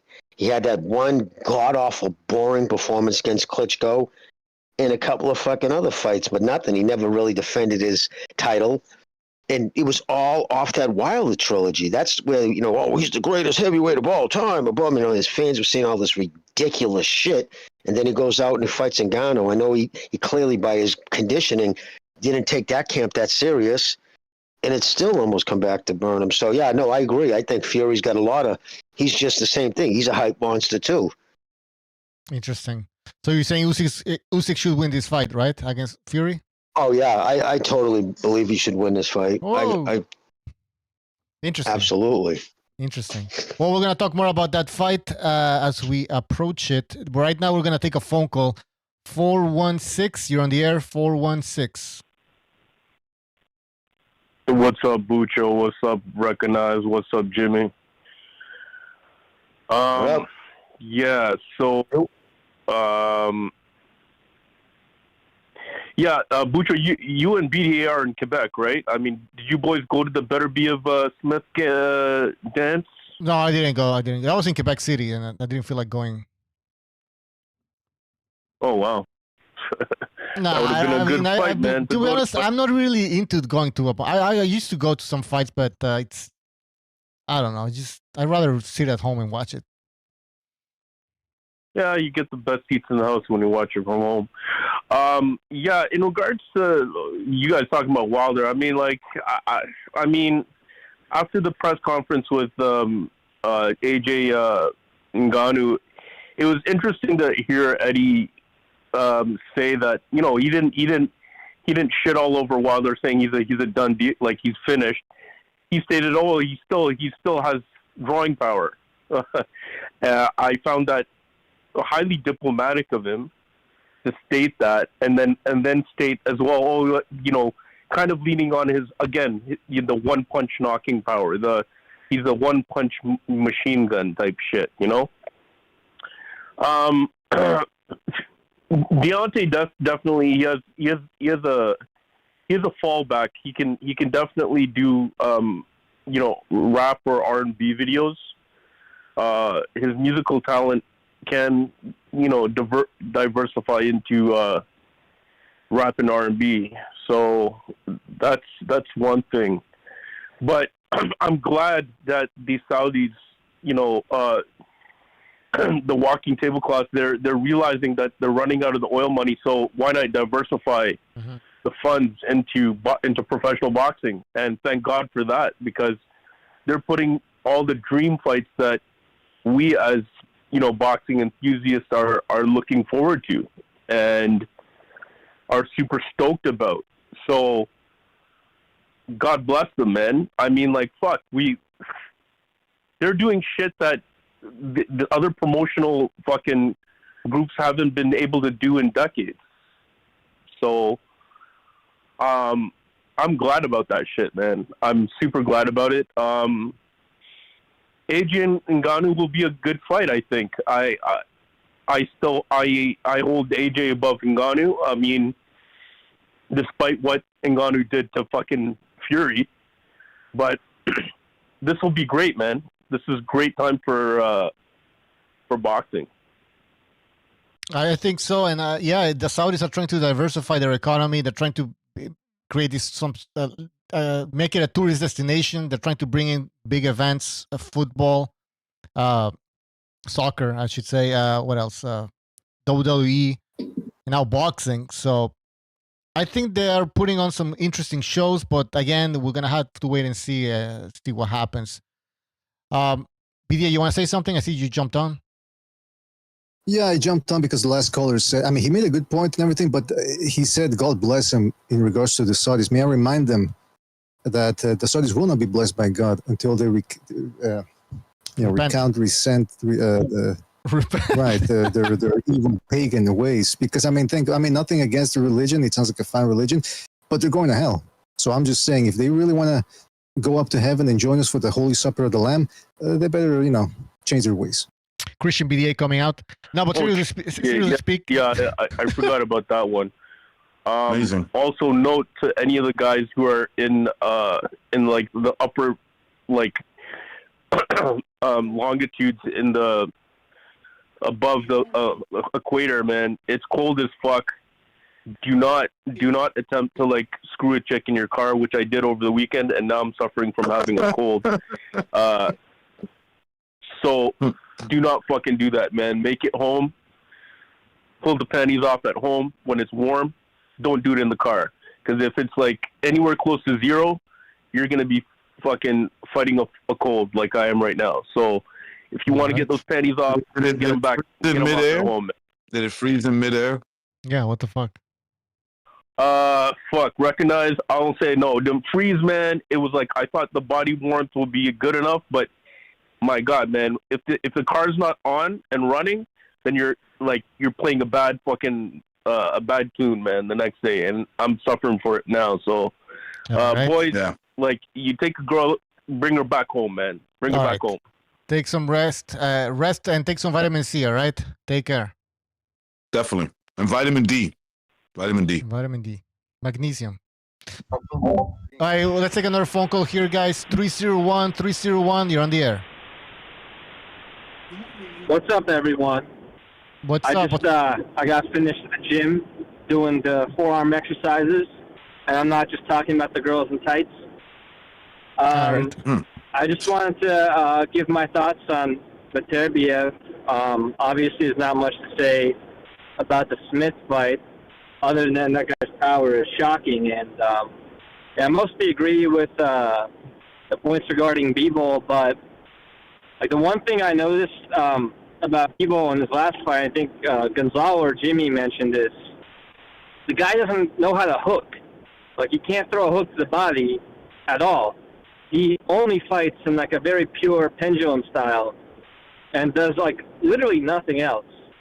So I feel like that lack of dynamism is going to be seen against Beterbiev, who is more crafty. And, I mean, I just saw the size of his hands, too. Like, his forearms are big, but his actual bone structure just seems to be more robust than, your average, like, even athlete. So I feel like, guys like that are scary because they only need to throw, like, an arm punch, like, 60, 70%, and that'll get your attention or even hurt you. So I feel like that'll just wear Bivol down.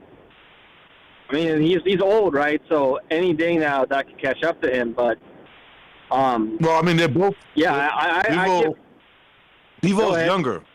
Come on, Bivol's younger than I think he's significantly younger. Like 5 4 or years. 5 years, something like that. Yeah.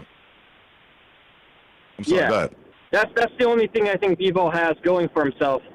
I mean, he can manage space very well and offset rhythm, but that's also Beterbiev's game. And I feel like Bivol does tend to kind of cruise in a particular rhythm, and Beterbiev can time him because that's kind of his game. So I feel like it's kind of funny, I mean, to say this, but what I've noticed about Beterbiev in his fights is the few times that his opponents have managed to hurt him, especially Marcus Brown, who fouled him, with that massive headbutt. It was obviously intentional. I mean, all those guys, I bet they regretted that immediately. So Bivol and his ability to never stop his opponent, that could actually be his, wild card or his X factor, because if he just never enrages Beterbiev and just frustrates him, that could be enough to kind of condition him, you know what I mean? Yeah. So that's the only way I can see Bivol kind of cruising to a decision, but I would bet that Beterbiev breaks him down. I kind of have it more like 60-40 at this point, even with the age. All right. Well, I am looking forward to it, though. I don't know how much Beterbiev has in his career, if he can move up to cruiserweight or whatever, but I would like to see him fight Usyk, to be honest, because you guys mentioned his amateur fights. I believe they fought twice, one at Worlds, one on the way to the Olympics. And Usyk got a points decision both times, but I think Beterbiev actually dropped him 2 times. And I remember one time he dropped him, not with like a vulnerable punch like to the chin or to the liver, but he actually dropped him with a right hook to his hip. And that I saw the same kind of vulnerability against Dubois. Some guys have that vulnerability where their nerves are more exposed than others. Like in MMA, there's like the calf kicks. Some people really react to that, others don't. I think that's a genetic thing where you have like that, the SI joint right around your hip. That can be more of a vulnerability for Usyk that someone could take advantage of. Polo, the one thing I would say about that, about that hip shot, that lower part of your torso, the one thing I would say about that, usually that's a sign. It's 2 signs. When you drop too much weight, that's one, or when you're fighting somebody who weighs you by a lot. It's a significant amount of weight, and he hits you there, and you drop like a baby. That's usually the case, right? In the case of Beterbiev, if you look at it, BBA brought up something about that. Usyk was probably dropping weight even when he was that age to fight at. I think they fought at it's either heavyweight or light heavyweight. So the heavyweight limit is like 200 in the amateurs. Anything over that goes. Yeah, it was 91 kg. Okay, there you go. 90. So what's that? 200, right? Like 200 pounds, roughly. Yeah, right. Exactly 200 pounds. Yeah. Okay. Yep. So remember at that time, Usyk was probably dropping weight even back then, right? Well, I mean, we seen what he did at cruiserweight. We saw what he did at cruiserweight, and he looked more defined. He was actually younger, and he kind of, in my opinion, he moved faster too. Obviously, because he weighs more now. But that's what I wanted to bring up. That those body shots could have been just like him in the Beterbiev case, him dropping too much weight, and with the Dubois thing, which was to me was a low blow, but still that was a guy who outweighs him by like 30 pounds.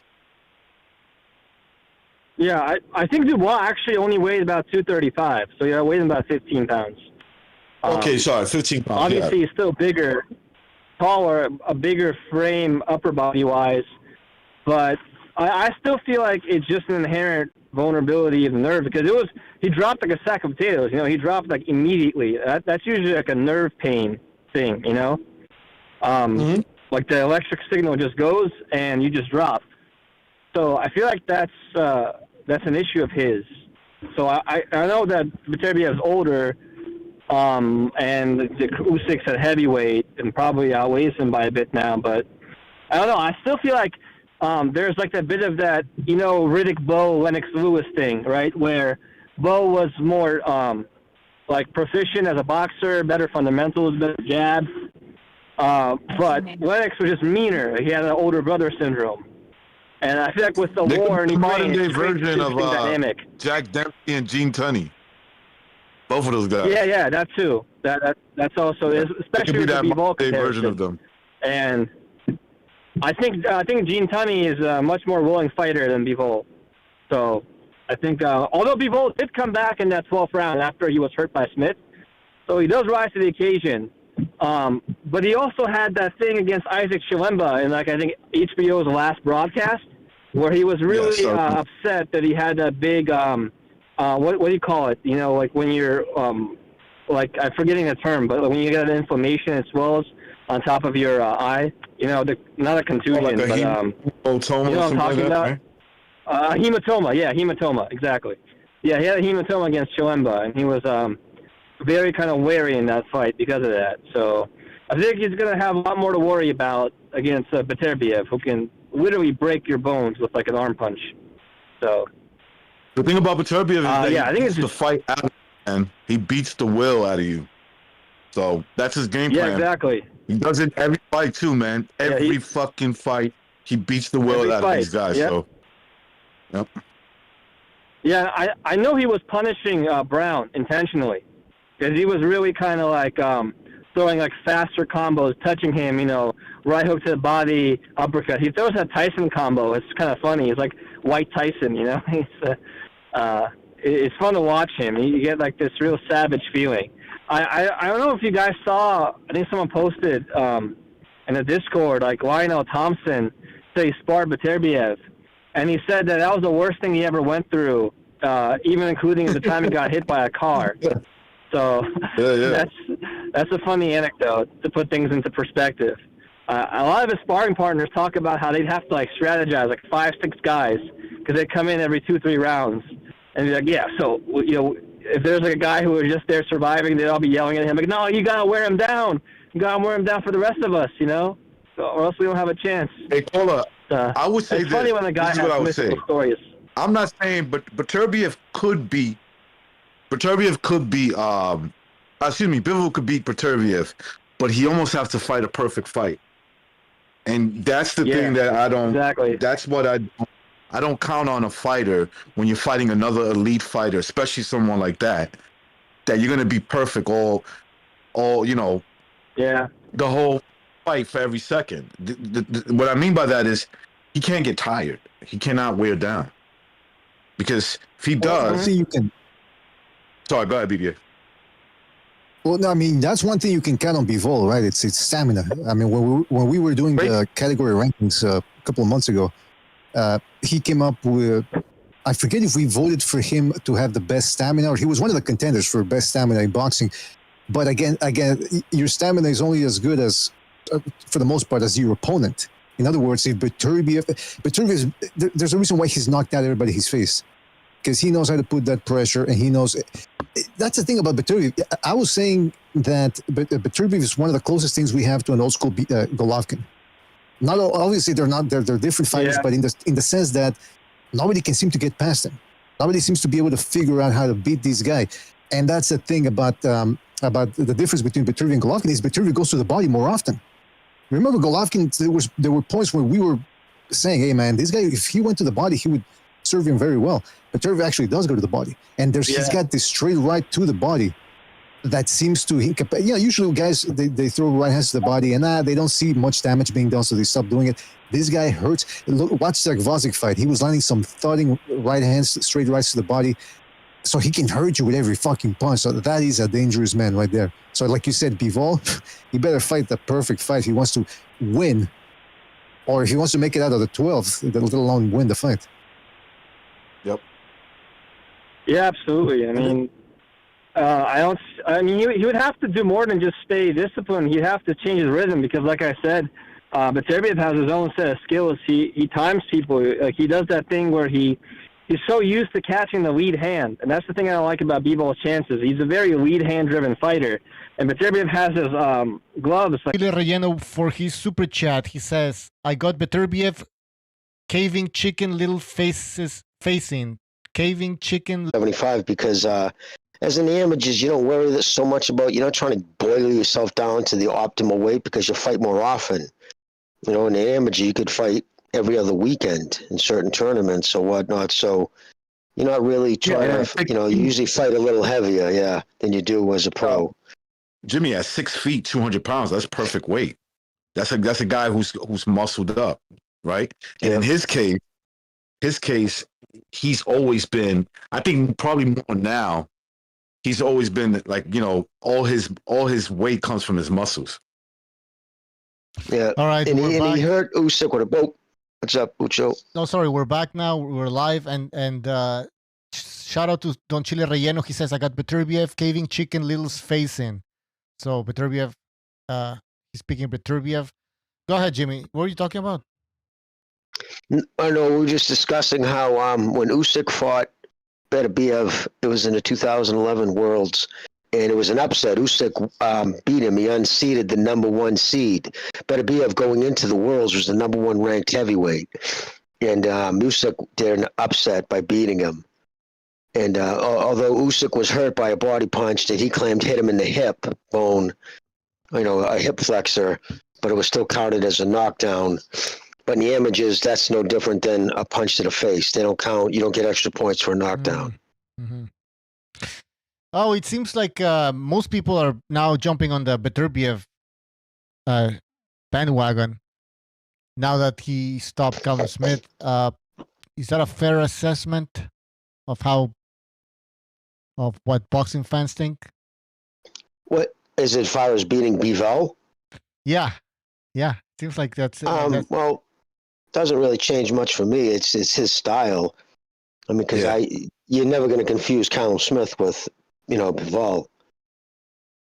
When he beat Gvozdyk 4 or 5 years ago, Bucho, I remember saying to myself, he's the best. I thought he was going to beat Gvozdyk, if I remember correctly. I was like, he's going to beat that dude. And that was his best win. That was his best win. To probably, I say it is. It's still his best win. Yeah, that dude. And Gvozdyk was on top of it. Yeah. Robert Garcia said that. I mean, he's bigger than most of the fighters he's got over there. Well, I don't know about now, but back in the day, he said that dude Bostic, he was training with me, and that dude hits really hard. Yep. And you got to remember after that fight with Beterbiev, he retired. I don't know if he came back, but that just goes to show. Yeah, he did. He just came back. He just entered boxing again. He just came back. He did retire after that fight. He just came back last year. And I say that's loss hard. Fight. He took that loss pretty hard. Gvozdyk. Yeah. It was killed by Stevenson, remember? Well, he did. Well, it was funny because what he did to Stevenson, I'm not saying that happened to him, but he had to take some time off because he probably got hurt there too. Just imagine Smith tomorrow or today. He got hit in the Adam's apple. He got beat up. He said, okay, maybe every punch wasn't hurting me. I didn't feel them until like maybe the last one that knocked me out. But today, that dude probably is going to feel like, he just went through a car accident. This dude fucks you up, man. Yep. He's a real deal. He's a danger. There's no doubt about it.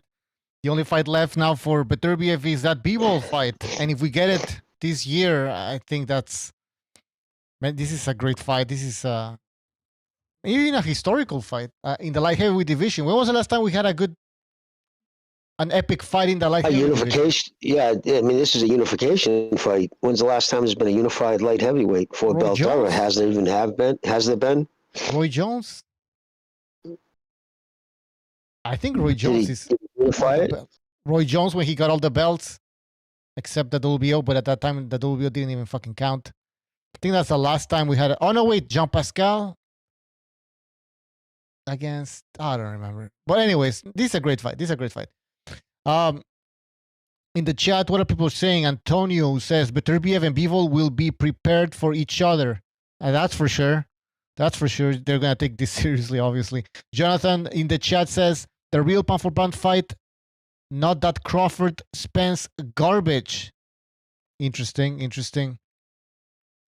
Yeah, I mean, the winner of that fight, the winner of Beterbiev versus Bivol, definitely gets, in my opinion, top 5 pound for pound position. What did they say now?